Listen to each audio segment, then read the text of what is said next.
आग के शोलों में लिपटी इस मालगाड़ी पर नक्सलियों ने कहर बरपाया और नक्सलियों का ये कहर टूटा है बिहार में। बिहार में पूर्वी चंपारण जिले के पिपरा इलाके में नक्सलियों ने पहले रेलवे ट्रैक को उड़ाया। थोड़ी देर बाद यहां से डीजल टैंकरों से लदी मालगाड़ी गुजरी तो ट्रेन के कई डीजल भरे टैंकर पटरी से उतर गए, जिसके बाद नक्सलियों ने उन टैंकरों में भी आग लगा दी।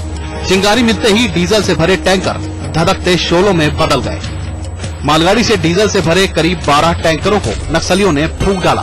ये इलाका नक्सलियों का गढ़ माना जाता है। करीब 2 साल पहले भी नक्सलियों ने इसी इलाके में पूरा थाना उड़ा डाला था। हालांकि इस रूट पर ज्यादा रेल ट्रैफिक नहीं है, लेकिन मुजफ्फरपुर और गोरखपुर के बीच के इस रूट पर सिंगल लाइन ही है, जिस पर कुछ पैसेंजर गाड़ियां और 2-3 एक्सप्रेस गाड़ियां चलती हैं। लेकिन नक्सलियों के कहर के बाद एहतियातन सबको रोक दिया गया है।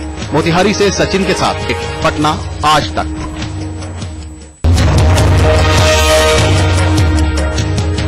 नक्सली तबाही मचा रहे हैं। नक्सली बेगुनाहों पर हमला कर रहे हैं। नक्सली हमलों में हमारे जवान शहीद हो रहे हैं। अब हर कोई चाहता है कि अगर नक्सली बातचीत के लिए तैयार नहीं होते तो नक्सलियों के ऊपर कड़ी से कड़ी कार्रवाई की जाए। लेकिन ऐसे वक्त में लालू प्रसाद यादव नक्सलियों की हिमायत कर रहे हैं। लालू कह रहे हैं कि नक्सली बेगुनाहों को नहीं बल्कि उन्हें मारते हैं जो उनकी जासूसी करते हैं। तो आम आदमी को मतलब आप स्पाई बनेगा तो मारेगा आपको। बस उड़ा देना, ट्रेन उड़ा देना, पहले आम आदमी का आम आदमी पर हमला करने आदमी का हमला करने लगा। कहाँ आम आदमी पर हमला कर दिया। सुना आपने, अब इसे नक्सलियों पर सियासत नहीं तो और क्या कहें, वरना लालू जी इतनी आसानी से हाल ही में हुए दंतेवाड़ा के नक्सली हमले को नहीं भूल जाते। कुमार अभिषेक, पटना आज तक। मैं मानता हूं कि दुनिया में जितनी भी हिंसक घटनाओं की यात्राएं हुई हैं, अंत उसका विफलता ही रही है। दिन में आए मोदी के इस बयान के बाद जब कई सवाल उठने लगे थे तो शाम होते होते नरेंद्र मोदी ने खुद ही साफ कर दिया कि उनके बयान का सही मतलब कुछ और था। वे शस्त्र छोड़ें, संविधान की मर्यादाओं में अपनी समस्याओं को सही फॉर्म में रास्ता निकालने का प्रयास करें। हालांकि मोदी के बयान पर रमन सिंह ने कोई भी तीखी टिप्पणी नहीं की। साथ ही नक्सलियों से बातचीत के रास्ते खुले बताकर पूरे मामले को ही ठंडे बस्ते में डाल दिया। हमने ये भी कहा है कि किसी भी लेवल पे, नेशनल लेवल पे यदि कोई बातचीत या चर्चा होती है तो छत्तीसगढ़ उसमें कभी पीछे हटने वाला नहीं।